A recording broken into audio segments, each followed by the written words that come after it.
अगर stocks of the day ready है तो उसके पास तो यतिन के पास चलते हैं फिर।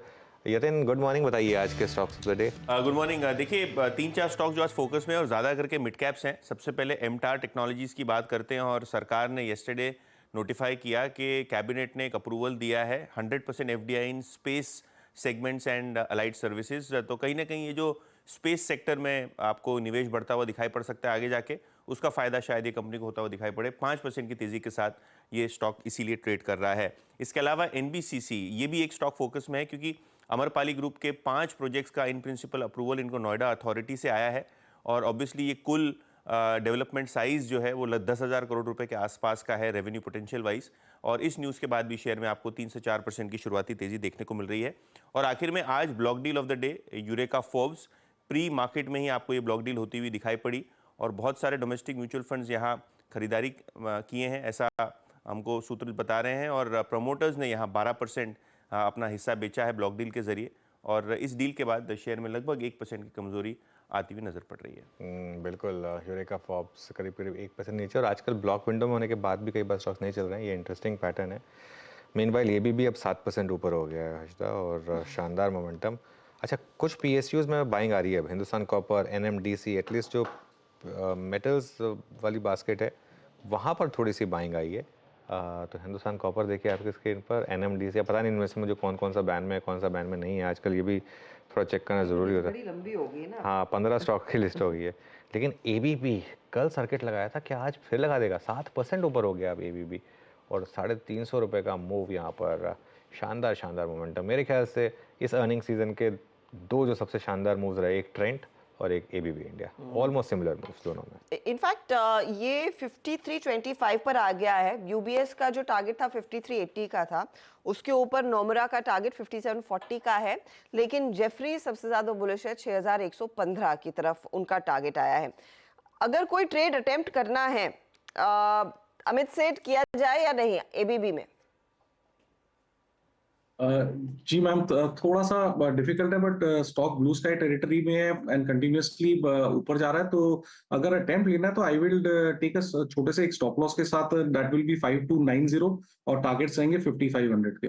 तो 5500 का टारगेट के लिए अटेम्प्ट किया जा सकता है, लेकिन स्टॉप लॉस टाइट रखें अगर आप इस समय चेस कर रहे हैं, क्योंकि वैसे भी 7%, 5% पर हम कह रहे थे कि शायद कुछ मुनाफा वसूली आएगी, लेकिन उसके साइंस फिलहाल तो दिख नहीं रहे हैं। अच्छा, एक तो और ट्रेड्स और ये डिफेंस कंपनियां जहां पर थोड़ा सा, डिफेंस या फिर स्पेस कंपनियां जहां पर थोड़ा थोड़ा एक्शन आया है। मानस, देखिएगा एक बार एमटार का चार्ट, क्योंकि काफी दिनों बाद इसमें कुछ एक्शन बना है। 2021-24 के लेवल्स के आसपास अब ये स्टॉक 6% के गेन्स पर। अब अगला पड़ाव क्या रहेगा? देखिए, पिछले हफ्ते स्टॉक ने एक हैमर पैटर्न बनाया था वीकली चार्ट पे, तो 200 वीक मूविंग एवरेज पे सपोर्ट लिया था। आज 20 डे मूविंग एवरेज को ब्रीच किया, उसके ऊपर निकला है। मेरे ख्याल से यहाँ पर रैली अभी भी कंटिन्यू हो सकती है और स्टॉक कोशिश करेगा इस बार 200 डे मूविंग एवरेज टेस्ट करने के लिए, जो कि 2130 के आसपास है। तो करंट लेवल से भी आई थिंक 100 रुपए का मूव आपको देखने को मिल सकता है। एक पोजिशन ट्रेड लेना बेहतर रहेगा। 1974 के स्टॉप लॉस से आप खरीदारी कर सकते हैं। टारगेट 2140 2150 के आसपास के रहेंगे। एमटार टेक यहाँ पर एक मोमेंटम, गोदरेज प्रॉपर्टीज़ में अच्छा मोमेंटम है। RBL bank I think ban में है, लेकिन मोमेंटम यहाँ पर शानदार है आरबीएल बैंक में। गाबा सर, एक बार एक्सिस बैंक को रिविजिट कर दें, यहाँ पर आउट परफॉर्मेंस है क्लियरली, कहाँ तक नज़र रखें? एक्चुअली जो मेरा टारगेट था करीब 1120 का था, लेकिन मुझे लगता है एक्चुअली एनहेंस करना चाहिए, क्योंकि हायर टाइम फ्रेम में जो चार्ट बना है उससे ब्रेकआउट मिला। अगर आज भी समझो यहीं पर बंद होता और 1120 टारगेट नहीं मिलता, फिर ये 1140 जाए। तो 1120 से 1140 का ये जोन है, वहां तक जाना चाहिए। ये बहुत ही बढ़िया स्टॉक है फ्रॉम द बैंकिंग क्षेत्र में।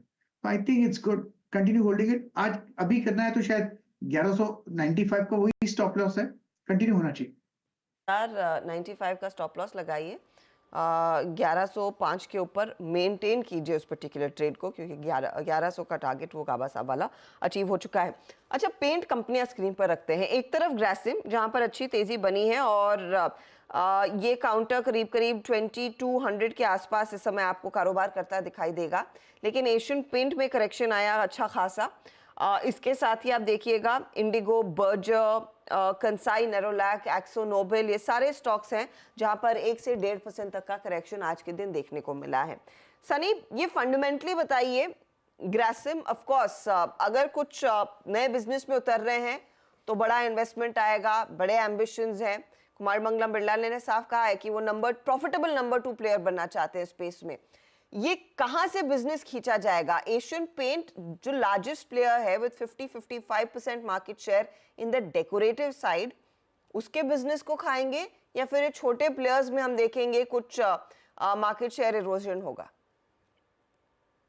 या डेफिनेटली मुझे लगता है कि कोई जब बड़ा कॉम्पिटिटर मार्केट में उतरता है तो एटलीस्ट 2 से 3 क्वार्टर शायद कुछ प्राइसिंग प्रेशर हमें देखने मिलेगा, specially on a decorative paint side.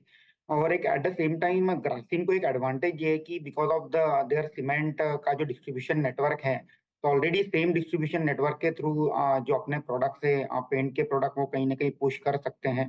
तो मुझे लगता है कि अल्टीमेटली जो इम्पैक्ट है ज़्यादा छोटे प्लेयर्स पर रहेगा, क्योंकि जो ब्रांड फॉलो करते हैं, जो एशियन पेंट फॉलो करते हैं, ब्रांड एग्नोस्टिक है वो लोग, मुझे नहीं लगता है कि एशियन पेंट से निकल करके दूसरे पेंट में एक्सपेरिमेंट करेंगे।